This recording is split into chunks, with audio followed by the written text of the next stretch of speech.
Namaskar students, how are you? I hope you all are well.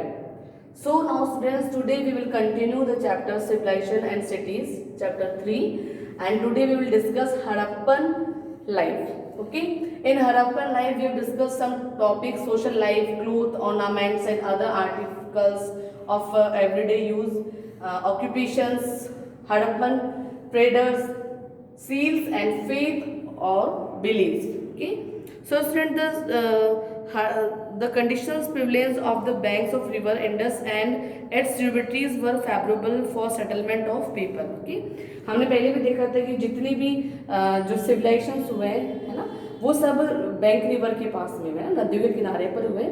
क्यों हुए हमने पहले भी देखा था कि availability of water, availability of fertile soil और जो उसकी बेसिक नीड्स थी वो फुलफिल हो रही थी ह्यूमन बीइंग की। सो जितने भी सिविलाइजेशंस थे वो बैंकों के पास, रिवर के बैंकों के पास में हुए हैं।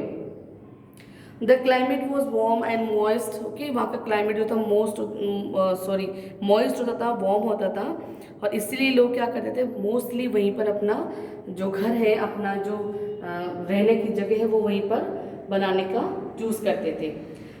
उसके बाद सोशल लाइफ। अगर हम सोशल लाइफ की बात करें हड़प्पन सिविलाइजेशन में, तो डिफरेंट डिफरेंट सोशल ग्रुप थे हड़प्पा सोसाइटी में। पॉलिटिकल और डिफरेंट सोशल इंस्टीट्यूशंस थे जो कि ज़्यादा कॉम्प्लेक्स नहीं थे उस टाइम पर। It was no longer society where everyone was equal. There was differences in power, prestige and wealth. At the top of Harappa civilization, society were people who planned the construction of monumental buildings in the city. They were probably their rulers. Then there were some people who knew how to write on seals. ठीक है, कुछ ऐसे लोग होते जो कि seal पे कैसे लिखा जाए उसके बारे में वर्क करते थे। There were also skilled merchant and traders and some kinds of religious specialist होते थे। ठीक है, cloth, ornament and other article और एवरीडे में किस तरह से लाइफ में यूज़ करते हैं उनकी बात करें तो जो क्लोथ थे वो हमने देखा था कि जो ह्यूमन बीइंग था उसने क्या कर लिया था, जो एनिमल्स से उनका डोमेस्टिकेशन स्टार्ट कर दिया था, और इसीलिए उनकी जो वुलन होती थी उससे वो क्लोथ बनाया करते थे। स्पेशली जो वुमेन्स होती थी वो स्कर्ट पहनती थी, और जो मेन होते थे वो धोती पहनते थे। ठीक है, और बहुत सारे ऑर्नामेंट्स वहाँ पे हमें फाउंड हुए। Ornaments basically gold, silver, copper, bronze, ivory, shells, terracotta, इन सब से मिलकर के बने होते थे। इसके अलावा अगर हम बात करें तो यूटेंसिल्स और जो पोर्ट्स होते थे वो भी टेरिकोटा और मेटल स्टोन के थ्रू बनाए जाते थे, जिनके अंदर वो क्या करते हैं, अपना जो स्टोरेज है फूड का, एक्स्ट्रा जो ग्रेन्स उगा लिए उन्होंने, उसका स्टोरेज उन बर्तनों में वो करते थे। एक डांसिंग गर्ल का स्टेचू भी वहाँ पे फाउंड हुआ है, वो जो मेटल से बनाया गया था। ऑक्यूपेशन की बात करें तो फर्टाइल सॉइल इस रीजन की बहुत ज़्यादा यूज़फुल थी ग्रोइंग सीड्स के लिए, अच्छा कल्टीवेशन मिलता था।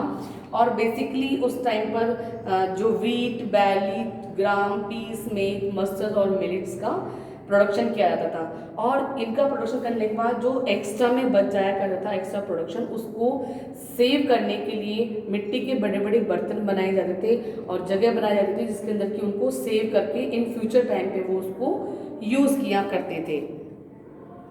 टॉयज भी उस टाइम पे फाउंड हुए, डिफरेंट डिफरेंट जो एनिमल्स थे, मार्बल्स थे, डोल्स थी, है ना, वो भी फाउंड हुए। मैन और वुमेन जो थे वो जो गेम थे, जैसे आज के जो मॉडर्न गेम होते हैं चेस, इस तरह का गेम खेलते थे।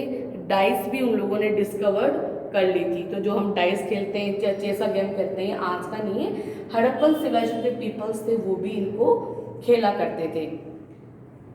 अगर ज्वेलरी की बात करें तो जो फार्मर्स थे, वीवर्स थे, टॉय मेकर्स थे और ज्वेलर्स थे ना, बहुत सारे ऑक्यूपेशन करने वाले लोग थे, जो कि कुछ लोग ज्वेलरी बनाते थे, कुछ पोर्ट्स बनाते थे, है ना, कुछ डिफरेंट तरह का और वर्क करते थे।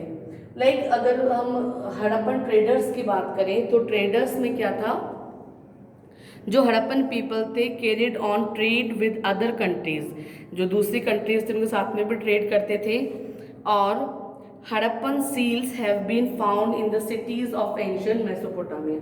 हड़प्पन की जो सील थी, सील क्या होती है? स्टैम्प, मोहर, ठीक है, वो हमें कहाँ फाउंड हुई है? मेसोपोटामिया में। और ये हमें ये चीज़ दर्शाती है कि उस टाइम के जो पीपल्स थे उनका जो ट्रेड था अदर कंट्रीज के साथ में भी होता था। This confirm that the trade exchange between both their civilisations the remains of a dockyard. Dockyard क्या होता है? वो जगह जहाँ पर जो शिप होती थी वो बनाई जाती थी, उनकी मरम्मत करी जाती थी, वो प्लेस कहलाता था dockyard. The Harappan made many things for which they needed raw materials. Some of them were not available in the region. They probably got copper from Oman in West Asia and Rajasthan, tin from Afghanistan and Iran, gold from Karnataka, precious stone from Gujarat and Iran, and lapis lazuli from northern Afghanistan. इन जगहों से ये इन चीज़ों को मंगवा करके फिर उसको अपने ट्रेड में, अपने यूज़ में लेते थे। सील्स की बात करें तो more than 2000 seals have been discover at different sites of the Indus valley civilisation. Historians assume that merchants and traders use the seals for trading purposes to stamp their goods। ठीक है, जो भी वो सामान एक जगह से दूसरी जगह ले जाते थे, सेल करते थे, उसके ऊपर बेसिकली अपने जो प्लेस था उसकी सील लगाते थे, ठीक है, स्टैम्प लगाते थे। Then many of these seals had a picture of a bull, ठीक है, किसी के ऊपर किसी एनिमल्स की फोटो होती थी, लाइक बुल वगैरह की फोटो होती थी, जो कि उस टाइम के उनके बिलीव को भी शो करती थी, ठीक है, रिलीजन बिलीव को भी शो करती थी कि वो बुल वगैरह को अपने जो सील होती थी उसके ऊपर बनवाते थे, और जब वो सील लगवाई जाती थी, जब हम सामान को किसी और एक जगह से दूसरी जगह पर सेल आउट करते थे। तो इस तरीके से बहुत सारी जो सील्स थी उन लोगों उस टाइम के पीपल्स थे जो यूज़ कर रहे थे। और अब अगर आगे हम बात करें तो जो हड़प्पन पीपल्स थे उनका फेथ और बिलीव क्या था? उनका विश्वास था कि आफ्टर डेथ भी क्या होती है? लाइफ होती है, और जो देवी होती है, मदर गॉडेस होती है, उनका उनके अंदर विश्वास था। उनका ये मानना था कि जब व्यक्ति की डेथ हो जाती है उसके बाद भी क्या होती है? उसकी लाइफ होती है, ठीक है। तो इस तरीके से उसकी सोशल लाइफ, क्लोथ, ऑर्नामेंट्स, उनके ऑक्यूपेशंस, ट्रेड, स्टील्स और फेथ एंड बिलीव्स की बात हुई। डिक्लाइन ऑफ द सिविलाइजेशन की अगर हम बात करें तो फर्स्ट पॉइंट आता है उसमें Mohenjodaro's excavations reveal that the city was destroyed over and over against and was rebuilt at the same site 9 times, okay? How many times? And 9 times. Okay, this had a weakening effect on the civilization. इस वजह से क्या होगा? Civilisation का decline हो गया। Decline होने का मतलब है पतन होना, खत्म हो जाना, नष्ट हो जाना। ओके, देन नेक्स्ट है फ्लड्स, नेचुरल क्लाइमेटीज, और जो एपिडेमिक्स थे या जो अर्थक्वेक आ जाना, ड्राउट हो जाना, उस वजह से भी जो सिविलाइजेशंस थे उनका डिक्लाइन हो गया था।